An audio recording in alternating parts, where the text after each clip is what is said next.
sebelum kita mulai, kita salam-salam dulu kali ya? Salam-salam dulu, benar. Salamnya boleh pakai pantun ya? Boleh banget tuh, kayak pada nungguin tuh. Ini kan? Ada durian matang di pohon. Cakep. Biar jatuh kita tipu pakai batu. Cakep. Selamat sore para penonton. Assalamualaikum warahmatullahi wabarakatuh.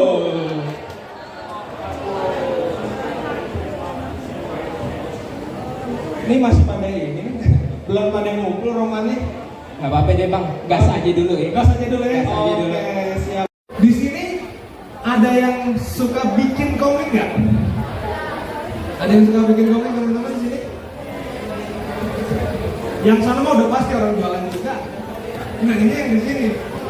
Nah kadang-kadang ada kalau saya lihat di sosmed ya teman saya suka bikin status tuh bang. Aduh, pengen bikin komik nih.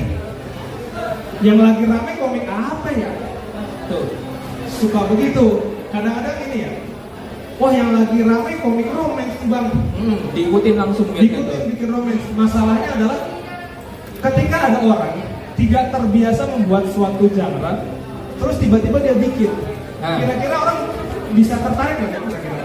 Biasanya sih bikinnya juga nggak resep tuh dia itu. Kurang mantap ya. Kepaksa banget. Ya. Jadi kadang kalau misalnya teman-teman, kalau misalnya ada orang nanya, misalnya, Bang kalau mau bikin komik gimana ya baiknya ya? Yang laku kayak gimana ya? Bikin komik demi laku tuh nggak salah, nggak apa-apa. Tapi kalau saya sih biasanya bikin komik yang bisa menyentuh hati pembacanya. Gimana caranya? Kita bikinnya harus sepenuh hati dulu, yang paling dekat sama kita. Kita senengnya apa sih? Betul. Apa sih yang paling menggelisahkan dari kita? Banyak orang suka lupa, pengen jadi komikus, pengen bikin komik, tapi lupa kalau komik itu sebenarnya adalah medium.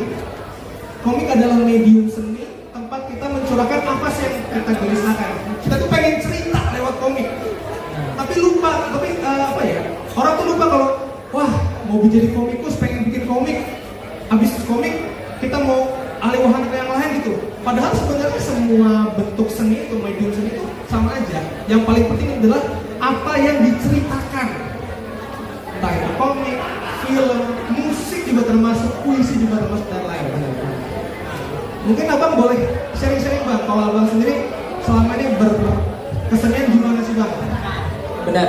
Kalau gue tuh waktu awal-awal komik ya, begitu diajakin kayak awalnya itu langsung kayak kepikiran, ini kan yang seangkatan belum ada yang pernah ngangkat budayanya masing-masing gitu ya. Kayak kepikiran kalau karena gue berdua sama Tamam itu orang Betawi kebetulan, terus langsung kayak kenapa kita nggak angkat aja ini. Dan kebetulan kita juga kan sambil belajar, sambil riset, sambil lihat, salah satunya budayanya itu adalah kan silat ya, main pukulan silat Betawi. Nah dari situ kan kayak menarik banget tuh kalau buat diangkat tuh.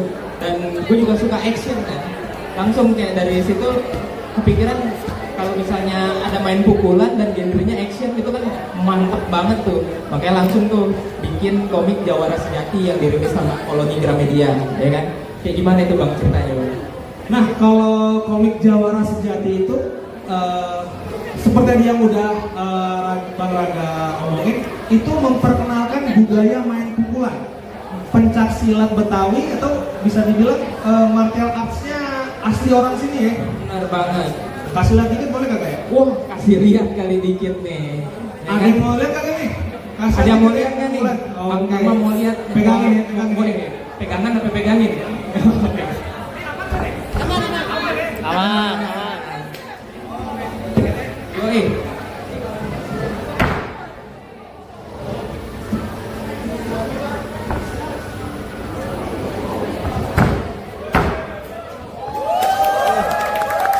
Tepuk tangannya dong. Jangan banyak-banyak takutnya rubuh. Udah rubuh, Iko Uwais datang lagi. Babak belur kita. Besok nak ganti kayaknya. Itu aman. Mantap. Kita ya dikit-dikit, jangan banyak-banyak. Nah, kita juga untuk bikin komik itu nggak cuma sekedar, komik itu kan sebenarnya fiksi ya. Komik itu fiksi meskipun pos-posan juga lumayan. Komik itu fiksi. meskipun itu berdasarkan kisah nyata, kalau misalnya teman-teman ada yang nonton film Buya Hamka misalnya, atau film berdasarkan kejadian sejarah, bagaimanapun itu fiksi karena itu ada dramatisasinya. Tapi meskipun komik atau film itu adalah karya fiksi, tetap kita harus ada yang namanya riset. Betul. Kenapa? Agar ketika pembaca atau audiens menikmati, ada semacam unsur believable-nya. Believable, teryakinkan kalau ini benar-benar dilakukan, ketika baca itu benar-benar orang yakin percaya gitu. Bagi kalau ngangkat unsur budaya ya, nggak boleh kalau nggak pakai riset. Benar. Nah, untuk bikin Jawara Sehati sendiri itu, selain riset berbasis studi pustaka dari buku Main Pukulan karya Bang Gusman Matawijaya, saya juga tadi belajar dikit-dikit, cuma gitu dong bisanya. Kalau saya diajak berantem juga saya, maaf bang, saya yang salah bang. Gak biasa ya bang. Saya cuma buat ngegebrak-gebrak doang bisanya bang. Tapi waktu kemarin itu juara ya? Juara apaan? Balap karung ya? Tarik tambang ini. Tarik tambang. Saya tanya tentang ada mahasiswa, ada pemuda Betawi yang dia kuliah di Jogja untuk mengejar perempuan yang dia suka. Nah di Jogja, pemuda Betawi itu terlibat konflik dengan pemuda Tionghoa Surabaya, sehingga di situ ada unsur multikulturalismenya. Bagaimana pencaksilat Betawi bertemu dengan kungfu. Kalau di situ saya coba mengambil kungfu yang cukup keras itu kungfu Hunggar. Kalau teman-teman tahu kungfu Hunggar itu yang biasa digunakan oleh Wong Fei Hung waktu revolusi Cina tahun 1911. Dan untuk bela dirinya sendiri tadi pakai mustika Kuitang yang berkembang di daerah Kuitang Jakarta Pusat. Nah, kalau misalnya teman-teman mau lihat, komika tersedia di booth pada Padepokan Kembang Api sebelah situ. Nah, selain silat juga ada komik lain, Bang. Genrenya merinding-merinding gitu ya. Genre horor yang berikutnya itu. Betul. Boleh ceritain Bang, saya ngambil napas dulu nih. Nah, yang berikutnya itu judulnya Sahibul Hikayat, ngangkat cerita-cerita horor nyata, kisah nyata dari teman-teman yang kemudian kita kita tampung terus kita jadi dan kita ceritakan ulang dengan penggambaran kita sendiri ya. Sebenarnya Sahibul Hikayat itu apa sih Bang sebenarnya Bang? Sahibul Hikayat itu jadi apa ya? Pencerita atau pendongeng yang keliling di tiap hajatan Betawi. Jadi kalau dulu itu suka ceritanya itu cerita tentang Alibaba, Aladin dan segala macam dongeng 1001 malam. Nah, kita tweak dikit biar genrenya sesuai sama yang diminati sama orang-orang sekarang, yaitu horor. Nah, kan sangat memungkinkan tuh kalau Sahibul Hikayat menceritakan cerita horor. Nah, maka kita tuangin lah cerita dari teman-teman, ceritanya diceritain tuh sama si pendongeng Betawi ini di dalam cerita ini. Gitu. Semuanya itu kisah nyata. Semuanya kisah nyata. Boleh cerita salah satu nggak kisah nyatanya? Salah satu yang ceritain Bang. Nah, pengalaman menarik ketika kami bikin komik Sahibul Hikayat. Ini kan semuanya dari kisah horor, kisah nyata yang kami alami sendiri ya, kami dan teman-teman. Suatu malam, ketika saya belum tidur, komiknya itu udah mau jadi sebenarnya. Komiknya udah mau jadi, saya udah mau tidur, lagi baca-baca buku sebelum tidur, tiba-tiba Raga nelpon jam setengah 12 malam. Mam, gambar setan yang anak kecil di komik itu boleh gue ganti nggak? Kenapa diganti? Udah mau jadi? Enggak. Tadi gue habis maghrib ketiduran, disamperin sama setannya. Kata setannya, aku kan nggak gitu. Abis itu dia langsung nelpon minta ganti. Daripada saya disamperin ya mendingan udah ganti. Revisi langsung ya. Komik Sahibul Hikayat terbitan Koloni bulan Mei 2025 itu adalah satu-satunya komik Koloni yang direvisi sama setan, bukan sama editor. Ini Pak Ayoga keduluan. Ayoga keduluan. Jadi bayangin zaman sekarang nyari kerja susah, persaing kerja antar manusia susah. Ada orang pekerjanya terancam sama setan. Itu bayangin kalau misalnya tuh setannya terinspirasi ya, wah, gue udah bisa ngerevisi komik nih, mau dong jadi editor. Tiba-tiba Ayoga izin film, nggak masuk, bangkunya gerak sendiri.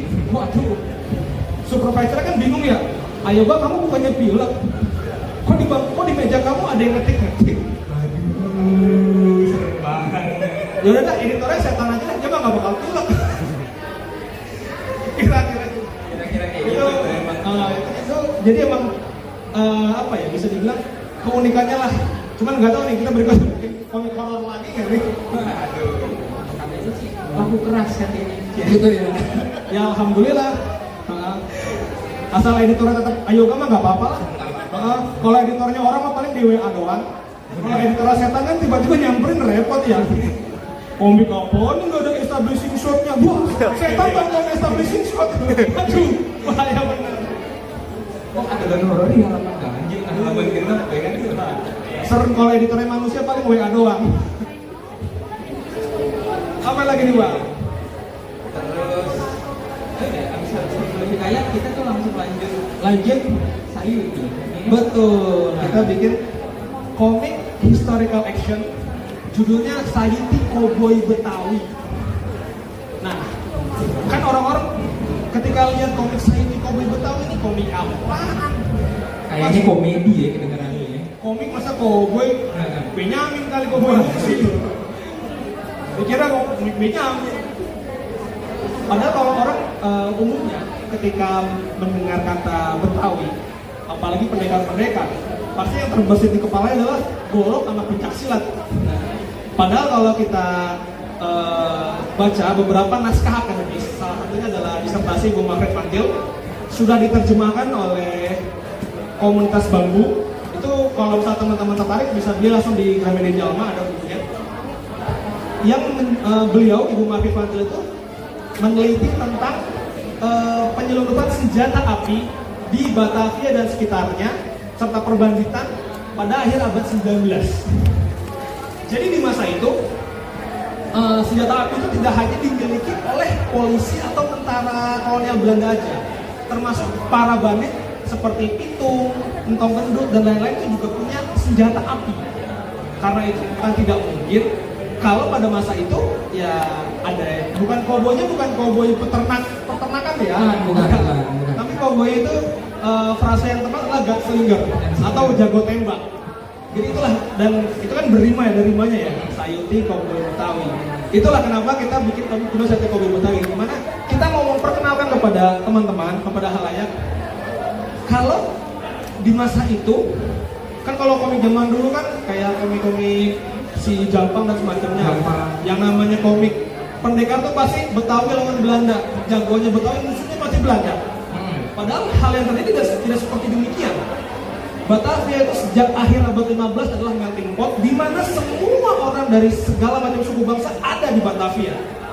Gak cuma orang Betawi, gak cuma orang Jawa, gak cuma orang Sunda, gak cuma orang Melayu, tapi juga ada orang Jepang, ada orang Cina, ada orang Eropa, orang Arab, orang India dan lain-lain.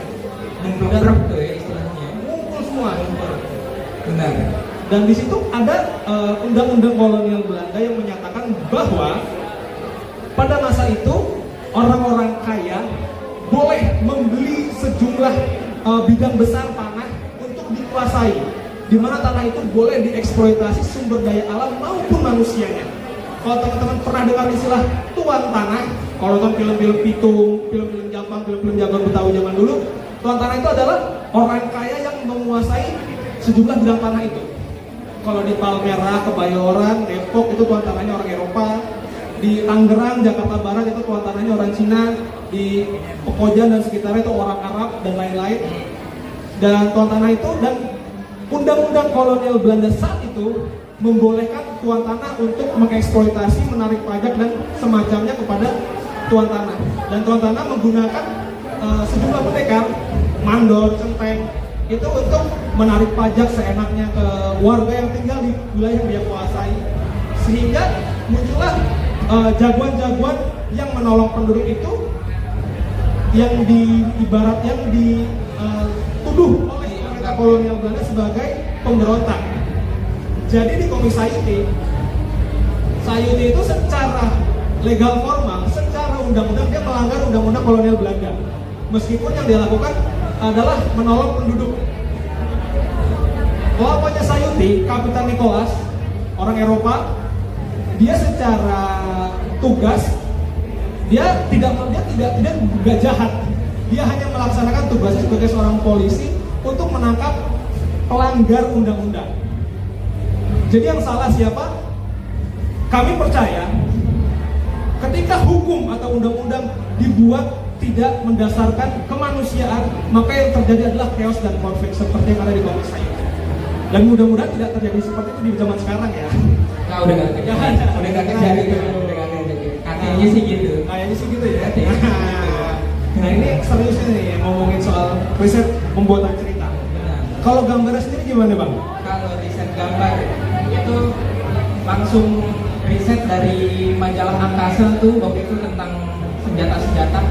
Dia kayak ngejelasin dari senjata dari tahun 18-an sampai tahun 2000-an.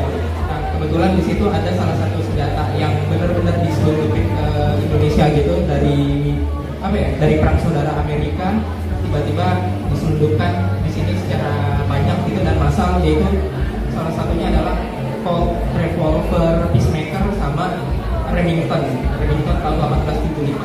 Nah di situ langsung kayak oh jadi contoh nih jenis-jenis senjatanya semuanya kan.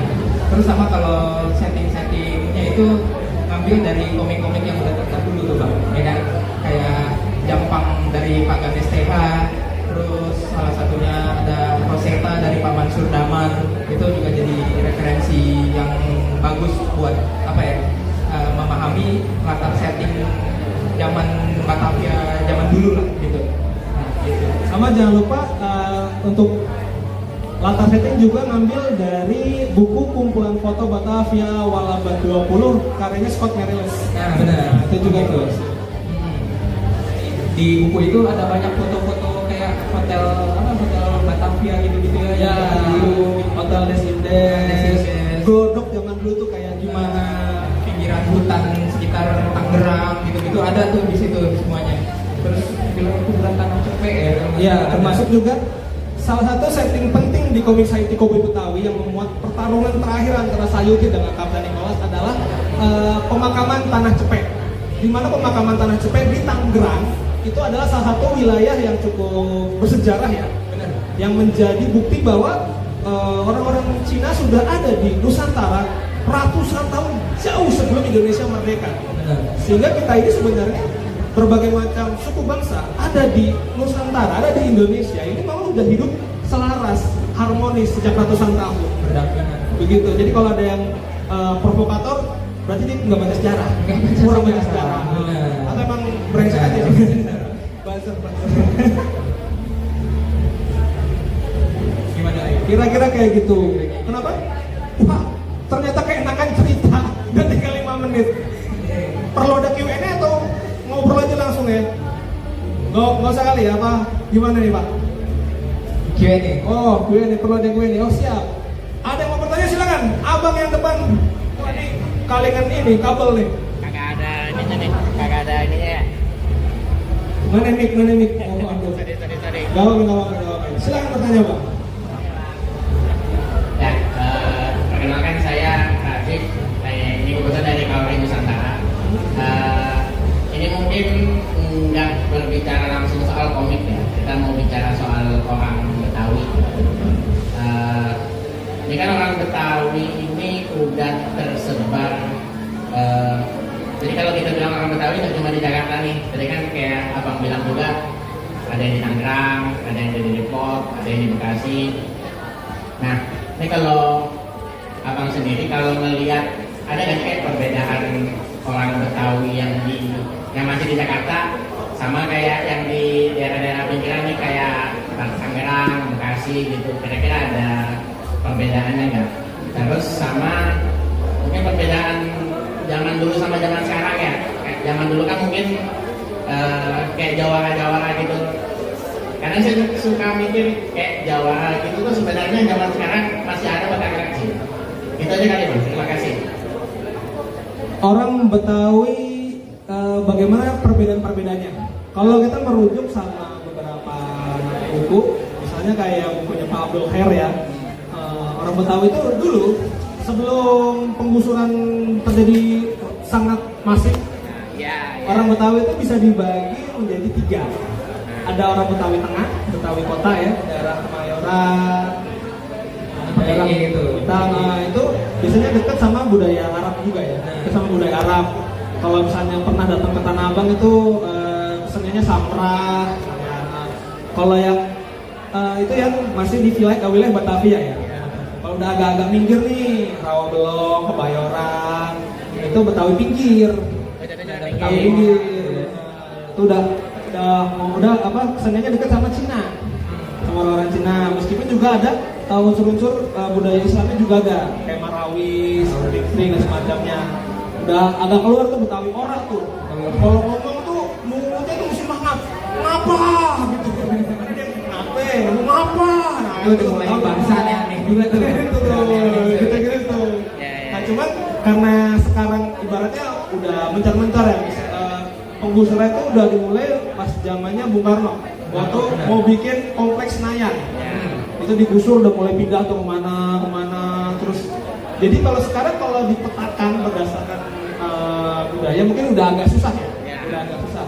Paling yang mungkin masih bisa kerasa khasnya ya memang kampung-kampung Betawi yang sejak dulu sampai sekarang tidak penggusuran itu nggak parah, nggak separah tempat lain kayak misalnya Betawi Tenabang, Betawi Kuitang, Rawabelong, Kemayoran itu mungkin masih khasnya masih ada.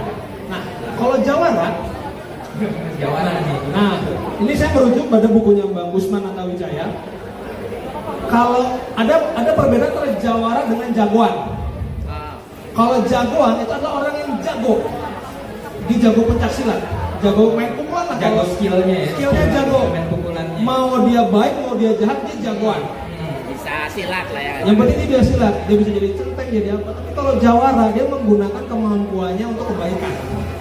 Misalnya kayak Sabeni di Tenabang, dia karena dia jago silat, dia punya rasa apa istilahnya persaudaraan yang kuat dengan orang-orang Tenabang. Dia jadi kepala kampung dan menggunakan kedudukannya untuk kebaikan warga kampung yang dia wakili. Itu Jawara. Zaman sekarang ada atau enggak? Kalau zaman sekarang mungkin struktur sosialnya sudah berbeda. Sekarang yang jadi kepala kampung itu udah bukan Jawara, tapi lurah. Jengkolnya di sini tuh ya. Udah beda. Secara administrasi udah beda. Tapi apakah orang-orang yang pendekar yang jago bela-diri masih ada? Jawabannya adalah ada. Mereka tersebar di mana-mana yang mungkin muncul di permukaan orang-orang kayak Iko Uwais. Ada ya stuntman yang tergabung di grupnya. Itu banyak orang-orang jago-jago silat Betawi itu ada di situ. Kira-kira gitu jawabannya. Masih satu lagi ya? Ada lagi yang mau bertanya? Satu orang lagi? Silakan abang yang rambutnya rapi sekali. Silakan bang. Jangan susah-susah bang, kita belum belajar.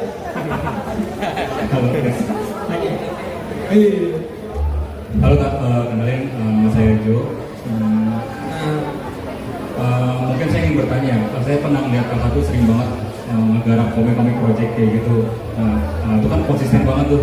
Saya ingin tanya, gimana sih cara Kakak ngatur konsisten buat ngegarap project itu? Karena kan kita punya kesibukan lain di luar. Mungkin itu sih Kak, ada tips nggak kira-kira buat penulis baru?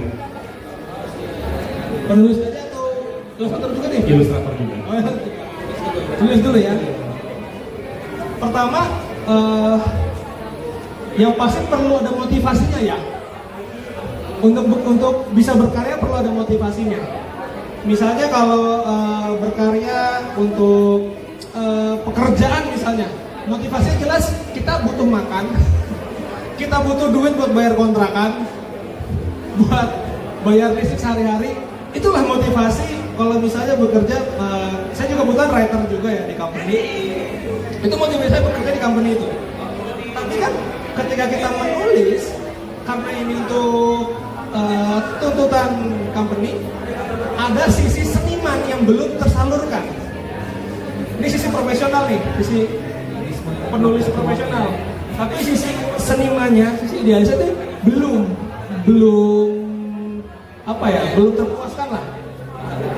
Karena itu biasanya kita berusaha untuk mendisiplinkan waktu dengan bikin jadwal. 9 to 5 ini buat kerja Senin sampai Jumat. Kalau misalnya setelah pulang kantor, entah jam 9 sampai jam 11 itu ya udah itu buat proyek pribadi. Entah nulis, entah baca, entah nonton yang ada hubungannya dengan apa yang mau kita garap dan semacamnya, dan itu memang harus dipaksa. Kalau nggak dipaksa, nungguin mood nggak bakal jadi, dijamin. Karya nungguin mood tuh nggak bakal jadi, karena otak itu bakal selalu ada pembenaran. Besok juga bisa, mending tidur dulu. Iya, nanti 2 hari lagi aja. Netflix lagi seru nih, orang-orang udah pada nonton Stranger Things, saya masa ketinggalan. Selalu akan ada pembenaran. Kan capek, weekend aja kali ya. Abis itu gak bakal jadi itu kartu proyek. Memang harus disiplin, harus memaksakan diri untuk ikut jadwal yang kita buat agar itu menjadi watak. Kalau misalnya itu udah disiplin, lama-lama awalnya pasti berat. Kayak bocah disuruh sholat aja, pasti kan ada aja alasannya. Aku gak mau sholat, aku capek. Ada aja alasannya. Tapi karena emang dibiasakan, dipaksa, awalnya dipaksa, dirutinkan, lama-lama menjadi kebiasaan, lama-lama menjadi watak. Lama-lama karena sudah menjadi watak, ya udah jadinya rutin. Kira-kira gitu. Itu kalau dari saya. Silakan dari Rakyat. Nah, kalau dari ilustrator sendiri itu selain yang tadi udah benar tuh jadwal, motivasinya dikuatin apa segala macam. Kalau dari ilustrator tambah satu, ada niat untuk mengeluarkan 1 hari 1 halaman atau 1 hari 1 gambar lah. Itu dirutinin. Kalau sekiranya udah mulai 1 hari 1 gambar itu udah terasa bagus, ditambah minggu depannya atau bulan depannya tambah jadi sehari 2 gambar atau 2 halaman. Kalau misalnya dirasa 2 halaman ternyata gue kecapean dan gak maksimal, berarti maksimalnya di 1. Ya udah tahanin, tekunin itu jalanin sekonsisten apa.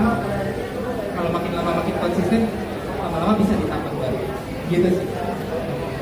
Siap, sama-sama. Udah? Udah